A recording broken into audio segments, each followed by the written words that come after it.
Innal hamdalillah nahmaduhu wa nasta'inuhu wa nastaghfiruh wa na'udzu billahi min shururi anfusina wa sayyiati a'malina.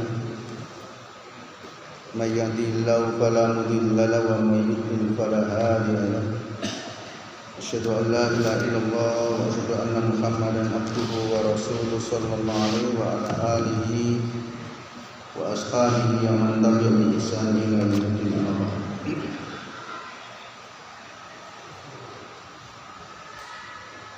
وقال الله تعالى في القرآن الكريم أعوذ بالله من الشيطان الرجيم بسم الله الرحمن الرحيم يا أيها الذين آمنوا اتقوا الله حق تقاته ولا تموتن إلا وأنتم مسلمون. Sadaqallahu wa sadaqa Rasulul Karim. Para jamaah Allah yang Allah Subhanahu wa taala, alhamdulillah kami Allah masih tidak intinya mencurahkan begitu banyak nikmatnya kepada kita, lebih-lebih nikmat sehat, nikmat sempat, dan juga nikmat iman, nikmat Islam. Jadi tidak kalah pentingnya kita sudah masuk berada di bulan Dzulqa'dah. Sudah malih.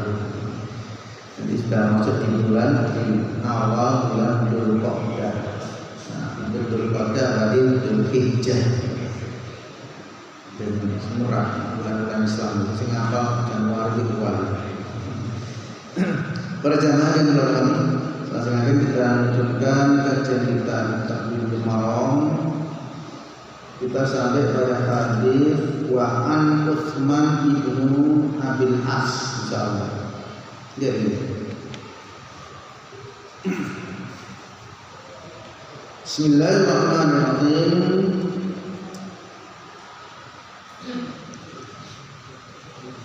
Wa an Utsman ibnu Abil As. Lan saking Utsman ibnu Abil As radhiyallahu anhu, mungkin dia Allah berdoa. Qala mengucap sapa Utsman ibnu Abil As, ya Rasulullah, ya Rasulullah, ij'alni imama qaumi, ij'alni mukidan di akhir panjenengan ni ingsun imama qaumi ing imam kaum ingsun. Kanjeng Nabi kula niki jenengan dadosaken imam kaum kula kanjeng Nabi. Wonten enten imam salat kula mawon imam. Faqala maqadahu sabana anta imamuhum, wis ngono, anta utawi sira iku imamuhum, imamuhum akeh. Wa qatadi bi'ad'afihim, wa qatadi lan merhatekno sira.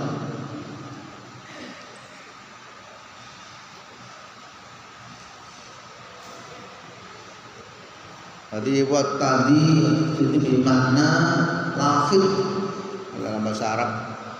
Lafid am'afihim, perhatikanlah orang-orang yang lemah di antara mereka. Di am'afihim melawan wong sing apes-apes wong akeh.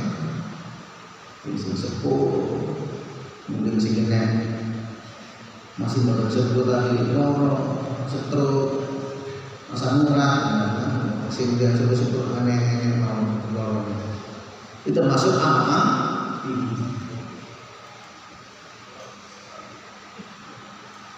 Jadi kalau dari imam sholat diperhatikan, ini yang semua sebut-sebut itu dari sebuah kursi, nah itu diperhatikan.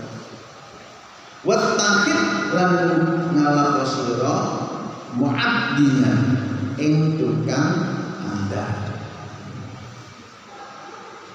Jadi yang diperintahkan untuk memilihkan adzan itu ya imam di salah satu masjid, atau kalau sekarang ya takmir di salah satu masjid. Nah cuma syaratnya ini Nabi menjelaskan. La yaqudu ora kena ngalak ala adanihi ing atase adane muadzin adane wong ajron ing upah gaji. Jadi muadzin itu berarti gaji. Akhrajahu ta'ala al-Fatih sapa khamsah Imam wa Hasan Tirmidzi lan menganggap hadis ini hasan oleh Imam At-Tirmidzi wa sahaha ulan yaqi hadis sapa Hakim Imam Hakim. Jadi hadis ini diriwayatkan oleh Imam 5 berarti Kutubus Sunan ada Sunan Abu Dawud, Tirmidzi, Nasa'i, Ibnu Majah ditambah 1 Muslim. Nah, itu berarti Imam 5.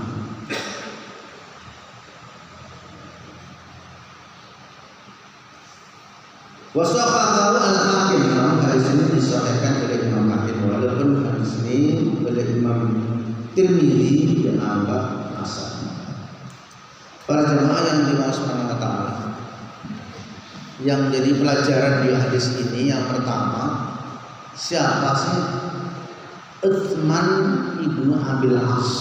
Nah, Utsman ibnu Abil As itu ternyata man thaqifun.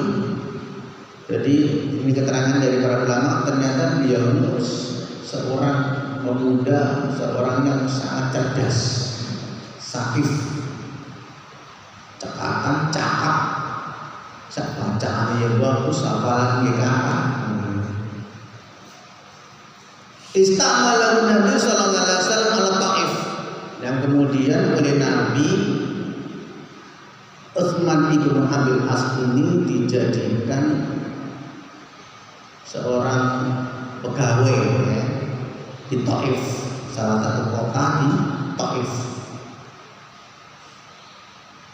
Nah, kemudian saat Nabi ke sana, kemudian ia minta kepada memohon kepada Nabi, ya Nabi, ij'alni imama qaumi. Kata Nabi, kula niki jenengan angkat kanjeng Nabi dados imame kaum kula kanjeng Nabi. Imam yang dimaksudkan mereka adalah imam fis shalah, bukan imarah. Nek imarah terasa dilarang oleh Nabi. Dalam hadis lain misalkan An Abdul Rahman ibnu Samurah, la tas'al al-imarah fa innaka in utitaha an mas'alatin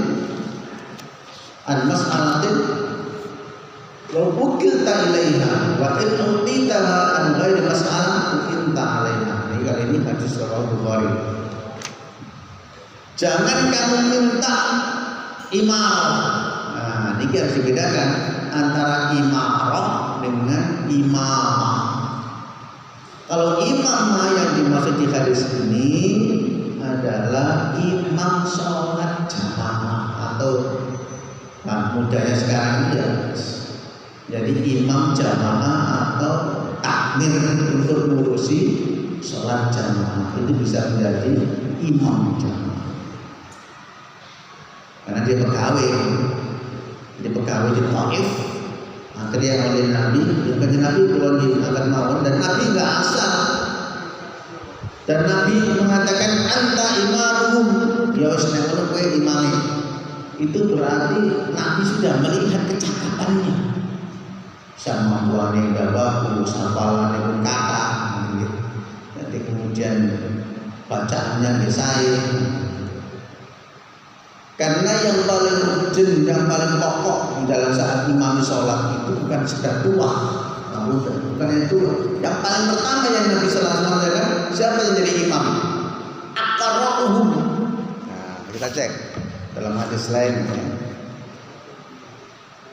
Misalkan hadis ini. Nah, misalkan di dalam hadis lain, qala qa'il idza kunna fi baladin, apabila kami berada di satu negara, satu desa, satu kota, laisa fihi wilayatul islamiyah, di mana di kota itu, di negara itu tidak ada kepemimpinan Islam, teman-teman. Dan berakhir ini salah. Faman alladhi yuqaddimu al-imam sintan, maka yang jadi imam. Kulna, maka kami menjawab, qala Nabi sallallahu alaihi wasallam, maka Nabi menjawab, ya ummul qaum aqra'uhumul kitabillah. Nah ini. Maka jadilah kamu memimpin kaummu. Siapa mereka yang diingin? Aqra'uhum fi kitabillah. Yang paling bagus bacaannya, yang paling hafal Qur'annya, yang paling indah bacaannya. Di sini menggunakan aqra'uhum. Bukan yang sepuh, bukan yang tua. Kalau tua nggak ngomong apa-apa. Tapi ya bacanya bagus. Karena yang paling utama yang menjadi sadar aqra'uhum.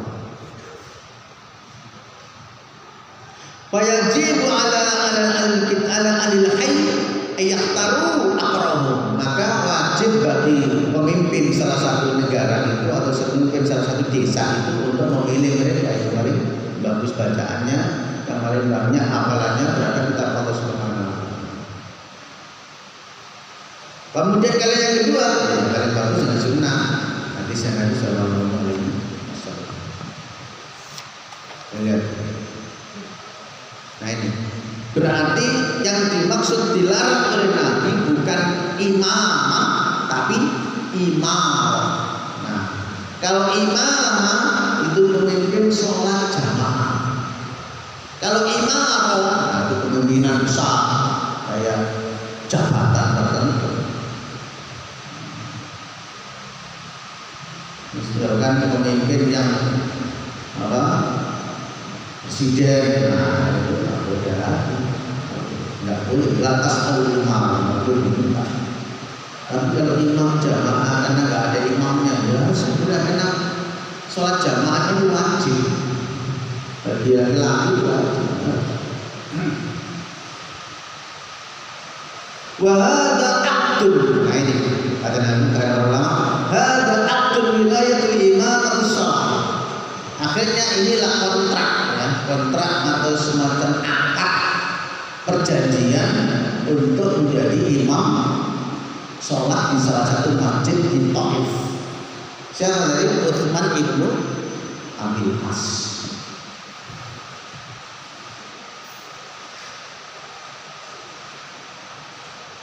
Karena memang begitu. Lihat alladhi yatawalla Abdul Imam as-salawat huwa waliyul amr. Karena memang imam sholat itu gitu, dia termasuk yang punya kompeten, yang punya otoritas, yang punya otoritas di salah satu daerah. Waqtadi bi an'afihim misalnya. Untuk jadi imam sholat itu yang pertama perhatikan orang-orang yang lemah yang jadi jamaah yang ikut sholat jamaah itu perhatikan. Karena mentang-mentang apalan yang warna, apalan yang akeh, wah panjang. Makanya suatu ketika ada sebuah riwayat, insya Allah Abdullah bin Mas'ud. Suatu ketika dia jadi imam, bacaannya memang bagus, panjang bacaannya. Akhirnya di belakang itu ada orang yang karena dia punya kepentingan mau segera ada urusan, akhirnya sholat sendiri di belakang. Konangan sahabat-sahabat lain, ini berarti gak sholat jamaah, dia ternyata sholat sendiri. Lapor kepada imamnya Abdullah bin Mas'ud. Pak, imam Abdullah bin Mas'ud, iya ada. Tapi ada orang yang di belakang sholat sendirian, bukan sholat dengan jenengan. Loh, para kok sendirian? Ini kan Pak Imam. Wah, Pak dia menafik. Wah, akhirnya terdengar oleh sahabat yang sholat sendirian itu lapor kepada Nabi.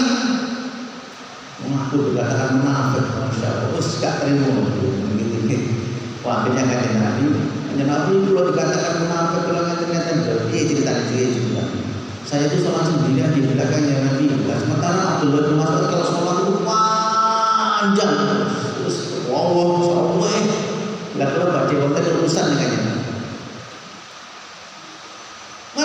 Abdullah, siapa pimpinan imamnya? Abdullah bin Mas'ud. Suruh sini. Panggil Abdullah bin Mas'ud. Akhirnya kata Nabi apa? Afattanun anta ya Abdullah bin Mas'ud. Nah ini kalimatnya ini. Coba perhatikan ya. Afattanun anta, apakah bikin fitnah di tengah-tengah umat? Jangan bikin fitnah. Kalau kamu jadi imam mereka, perhatikan orang. Ada yang sepuh, ada yang ngadep-ngadep suwi-wis kemeng, macam-macam. Diperhatikan itu. Makanya kalau baca jangan banyak. Di sini buat manusia. Artinya para jamaah, artinya kelas Abdullah bin Mas'ud dimarahi Nabi karena bacaannya terlalu. Tentu panjang yang dimaksud di sini relatif yang mungkin berjalan yang panjangnya nanti itu berbeda. Artinya para jamaah itu perhatikan bagaimana orang-orang jamaah yang lemah, yang mereka tua, itu perhatikan. Siapa yang mereka ini bi'an'afihim, orang-orang yang lemah, yakni idza talaba minka ba'dul jamaah an tutila bihim fil qira'ah aw ruku' aw sujud itu la zaidah minas sunnah. Misalkan ada sepakatan misalnya kalau di sepakatan ke masjid, pripun karena ini Ustaz ini pesantren nek saged pintu mau pripun. Oh iya Mas, imame jamaah sepakat untuk dipanjangkan bacaan. Ternyata imam lihat jamaah itu nek oh terus Pak Ustaz iki mboten kiye sepuh-sepuh barang pripun iki. Maka para ulama menyatakan begini. Kalau ada yang minta dipanjangkan, tapi ada sebagian pula mungkin nggak terlalu banyak minta dipendekkan, nggak usah panjang-panjang standar mawon. Maka kata Nabi, ambillah wajib bagi imam itu yang pendek-pendek ini, bukan yang panjang. Boleh imamnya apa? Misalkan apalan yang akan bisa. Maka telah meminta takfir ad-du'afa wal wajib al-iqtida'u bil at'af. Maka wajib bagi imam yang mengikuti memperhatikan yang lemah-lemah yang masih sepuh-sepuh ini tidak mengikuti yang panjang. Walaupun imamnya seandainya dipanjangkan mampu banget, tapi Nabi tidak coba perhatikan yang lemah. Maka seandainya ada sepakatan ngoten tetap diperhatikan yang lemah, bukan yang panjang, bukan yang bacaan yang panjang, tetap diringankan bacaan. Walaupun yang panjang juga sunnah, tapi pendekkan juga termasuk sunnah. Maka ambillah yang pendek, karena itu ada perintahnya. Justru yang memanjangkan itu yang perintahnya. Tidak ada perintah yang panjang. Kalau imam gitu, kalau bersama sholat jamaah gitu. Kalau Nabi sholat sendiri, wah jangan ditanya. Lakas al husnihinna wa tulihinna, kata Aisyah. Kalau Nabi sholat yang sholat sendiri, jangan kamu tanya panjangnya sholatnya Nabi, bagusnya sholatnya. Wes dowo suwe ter istiqomahnya luar biasa, bagus saja. Mengenai pernah ada seorang sahabat namanya Abdullah bin Mas'ud juga imam dengan Nabi. Pertama Ali bin Rabah al-Baqarah, paling al-Baqarah hari ini nyambung Ali Imran, Ali Imran nyambung, Ali Imran rampung, paling pada Imran rukun nyambung, bisa. Anissa rambut, ya Allah. Ternyata tak tahu tadi teliti oleh para ahli hadis sampai 4 juz lebih, 15 halaman Al-Quran lebih, 5 halaman Al-Quran, 4 juz lebih. Itu satu rakaat. Dengan sama jamaah dan kapok, semua mending sekarang meneng. Viral kan ya, ya benar, viral. Maka jangan hanya viral, ibadah itu dalam musik.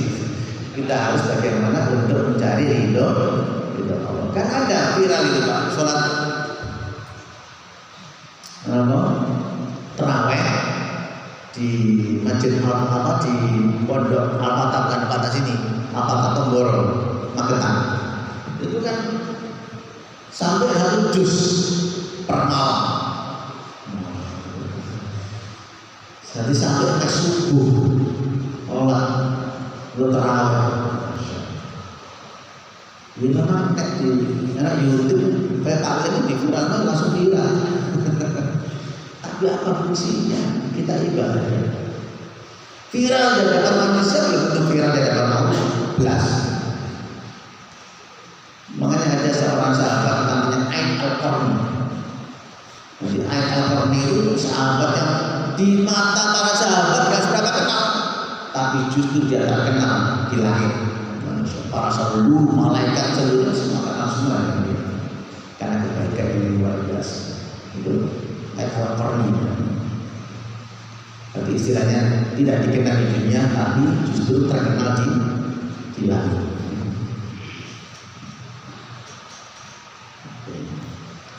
Perjamaah yang dirahmati teruskan.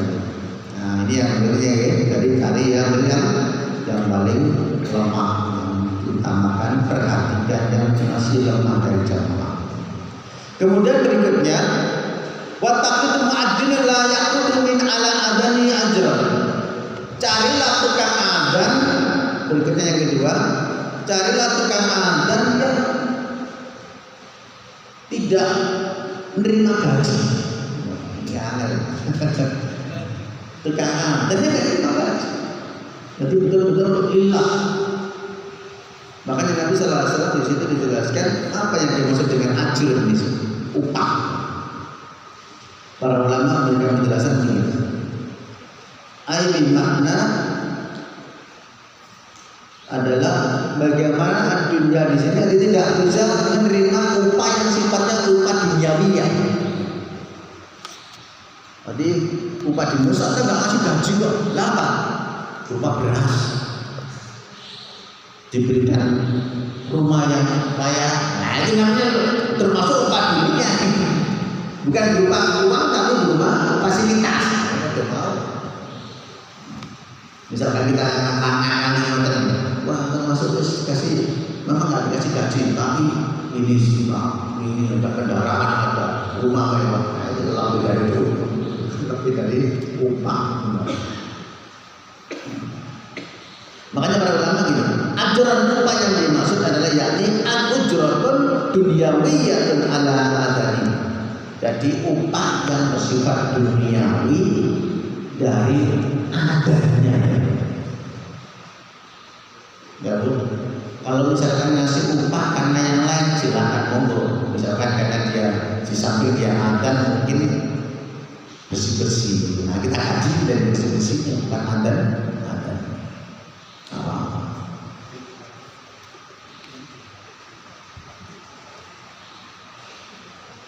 Berjamaah yang mencintai sholat.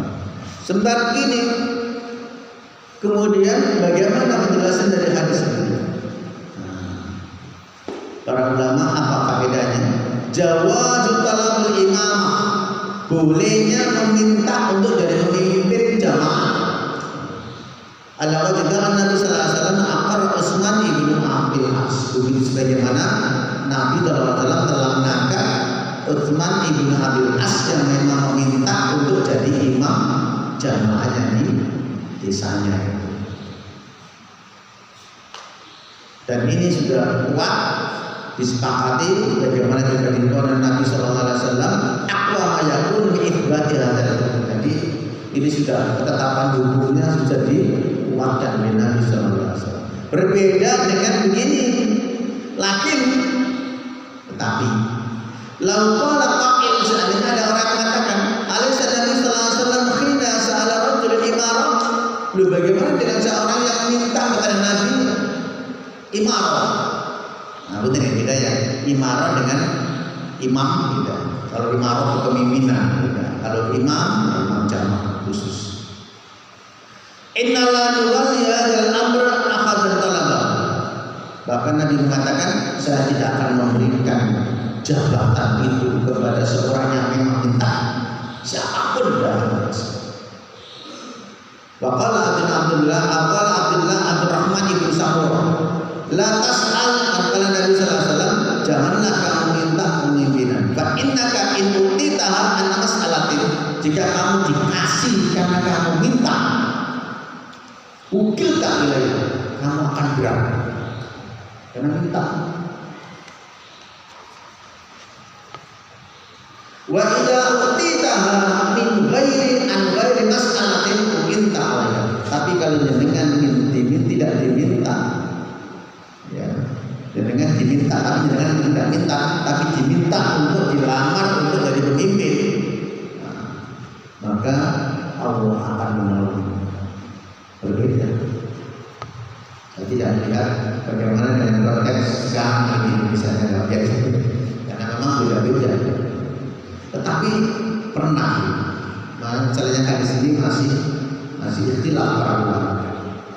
Sebab kalau dengan lihat di dalam surat Yusuf ayat 55, ternyata Nabi Yusuf pun juga minta jabatan. Qala ja'alni ala khazainil ardh inni hafidun alim.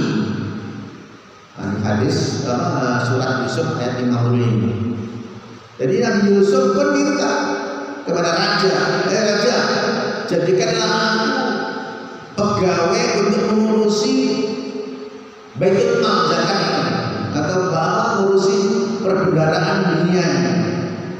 Ini hafidun alim, dan aku orang, insyaallah aku ini seorang yang bisa menjaga dan bisa dipercaya, dan aku mengetahui tentang ilmunya. Artinya memang dia profesional. Jadi dia mengajukan sesuatu jabatan tapi sesuai dengan profesi yang dia geluti, memang dia ketahanannya di bidang itu. Tapi sekarang banyak orang nggak paham, tapi ingin mengajukan sesuatu yang dia nggak paham. Nah, itu masalah. Makanya Nabi sallallahu alaihi wasallam idza usidal amru bi ghairi ahlihi fantadirsa. Apabila kamu serahkan suatu perkara itu kepada orang yang bukan ahlinya, terus fantadirsa, tunggulah kacau. Berbeda. Jadi imam dengan imarah berbeda. Yang jelas Nabi adalah imarah. Kalau imam nggak apa-apa. Termasuk Nabi Yusuf ini kan bukan kepala negara, tapi jabatan sektoral, enggak masalah. Jadi kemudian memang dia amanah dan profesional juga. Lalu sekarang kalau wazir, kementerian.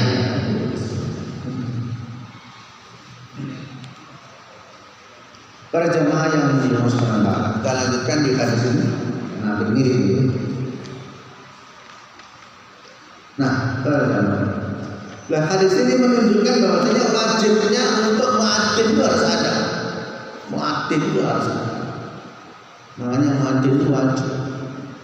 Nanti walaupun mungkin harus dengan cara yang bagaimana pribadi, yang penting tidak menerima gaji dari adatnya, tapi kita kasih tupoksi lain atau pekerjaan lain yang bisa kita gaji dari itu, bukan karena coba kita lihat dari sini. Wa an Malik ibnu Huwairith, lan saking Malik ibnu Huwairith.